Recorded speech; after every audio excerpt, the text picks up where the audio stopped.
কি রান্না করব বলুন তো? অনেক বেলা হয়ে গেল, রান্না চড়িয়ে দিই। মা, আমার তো বয়স হয়েছে, এখন আমার কাছে শোনার কি দরকার? তোরা নিজে নিজেই আজ থেকে সব সিদ্ধান্ত নিবি, কি করবি না করবি। এ কেমন কথা বলছেন মা? আপনি যতদিন আছেন ততদিন আপনি আমাদের অভিভাবক, আপনি বাড়ির সব সিদ্ধান্ত নেবেন। না রে মা, আমার বয়স শেষ, এখন তোদের সংসারের দায়িত্ব তোদেরই নিতে হবে। আচ্ছা মা, তাহলে আমি আজ খিচুড়ি রান্না করি। আচ্ছা, ঠিক আছে মা, সাথে শুকনা মরিচ ভর্তা করিস।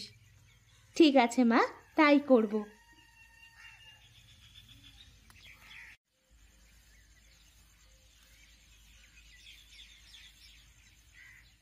কি রে মালতী, কি করছিস এখানে? রান্না করছি ভাবি। রান্না করছিস তো বুঝলাম, কিন্তু কি রান্না করছিস তাই বল তো। কি আর রান্না করব দিদি, ঘরের সব তরি তরকারি শেষ হয়ে গেছে, তাই খিচুড়ি রান্না করছি। কি? খিচুড়ি? তুই কার কাছে শুনে খিচুড়ি রান্না করছিস শুনি? কেন, খিচুড়িতে কি সমস্যা? তুই রান্না করার আগে আমার কাছে একবার শুনে দেখতে পারতি। আমি তো মায়ের কাছে শুনে এসে তারপরে রান্না করতে বসেছি। এরপর থেকে যে কোনো কাজ করার আগে আমার কাছে শুনে নিবি।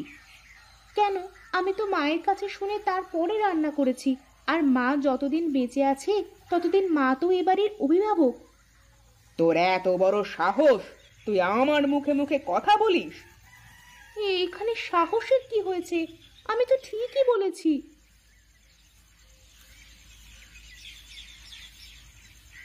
কি ব্যাপার? কি এত ঝগড়াঝাটি কেন এখানে? দেখো না, আমি মায়ের কাছে শুনে রান্না চাপিয়েছি, আর ভাবি আমাকে বলছে যে তার কাছে শুনে রান্না করতে।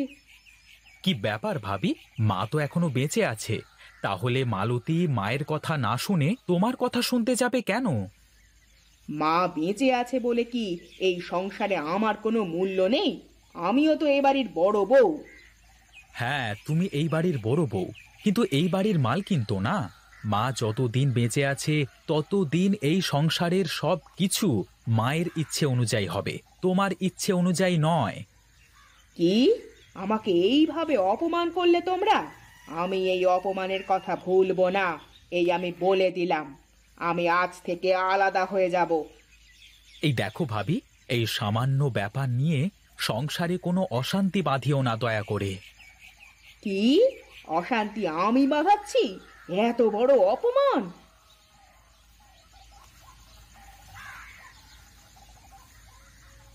দেখেছো ভাবির ব্যবহার, দেখেছো? প্রতিদিন আমার সাথে এইরকম ব্যবহার করে ভাবি। বাদ দাও তো ভাবির কথা, সে তো অমনি। আমার খুব ক্ষুধা পেয়েছে, আমাকে খেতে দাও। আচ্ছা ঠিক আছে, তুমি ঘরে গিয়ে বসো, আমি খাবার নিয়ে আসছি।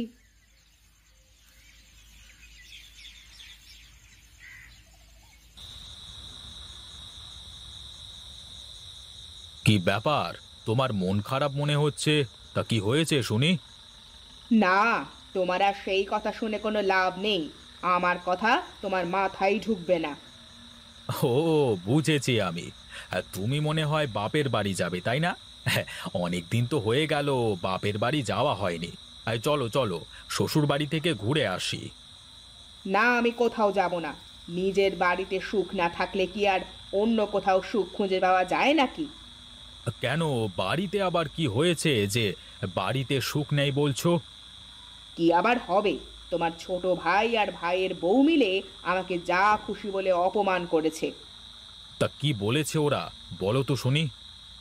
আমি একটু বলেছিলাম যে কোনো কাজ করার আগে আমার কাছে শুনতে, সেই জন্যে আমাকে কত কথা শোনালো। আমি নাকি এই সংসারে অশান্তি বাঁধাই। আরে মা তো এখনো বেঁচে আছেন, তাহলে মায়ের কাছে না শুনে তোমার কাছে কেন শুনবে বলো? সংসারের সবকিছু মা যতদিন বেঁচে থাকবেন ততদিন মাকে সামলাতে দাও, বুঝলে? আমি অত শত বুঝি না। আমি আজ থেকে আলাদা হয়ে যাব। আমি আর এই সংসারে থাকতে পারবো না। তুমি সংসারের চাল চুলো সব ভাগাভাগি করে দাও, আমি আলাদা হয়ে যাব। তুমি কি পাগল হয়ে গেছো নাকি? কি বলছো এসব? এই সামান্য ব্যাপার নিয়ে কি কেউ সংসার ভাগ করে নাকি?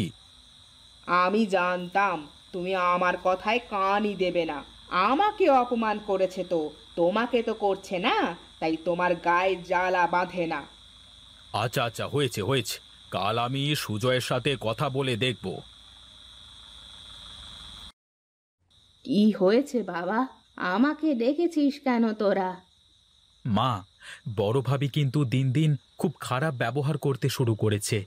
একটু থেকে একটু হলেই আমাকে বলে আলাদা হয়ে যাব, থাকবো না সংসারে। হাতের 5 আঙুল কি আর সমান হয় রে বাবা? বড় বউ একটু খিটখিটে স্বভাবের। সবাই মিলেমিশে থাকাটাই তো সংসারের নিয়ম। শোনো ছোট বৌমা, আমি তোমাকে বলি, সব সময় তুমি একটু ছাড় দিয়ে চলার চেষ্টা করবে। তাহলে দেখবে বড় বউ আর কিছু বলতে পারবে না। না মা, মানুষকে ছাড় দিলে মানুষ আরো মাথায় চেপে বসে, তাই কোনো ছাড় দেওয়া চলবে না। ছাড় দিলে কেউ ছোট হয়ে যায় না রে মা। ছাড় দেওয়া তো অনেক বড় একটা গুণ। এই গুণ সবার ভিতরে থাকে না রে বাবা। আমি কি কম ছাড় দিই নাকি মা? সংসারের সব কাজ প্রায় আমিই করি। বড় ভাবি তো কোনোদিন কোনো কাজ করে না, সে আমাকে তার হাতের পুতুল করে রাখতে চায়। অনেক রাত হয়েছে, এখন তোরা ঘুমা। আমি কাল সকালবেলা এর একটা ব্যবস্থা করে দেব।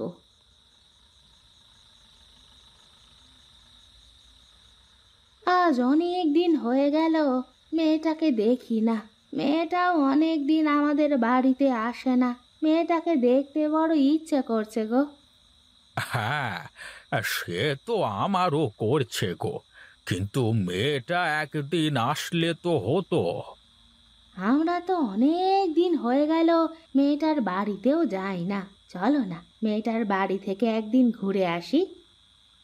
তা তুমি মন্দ বলনি, একটু যাওয়া আসা না থাকলে আতিতেও তা থাকে না।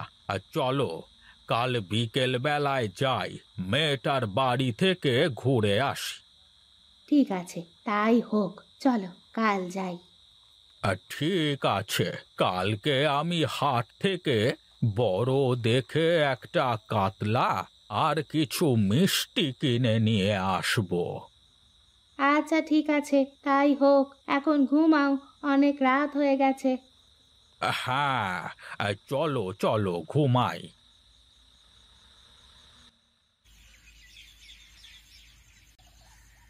ওগো, কোথায় গেলে? আমাকে এক ঘটি জল দাও তো, হাত মুখ ধুয়ে বাজারের দিকে যাই একটু।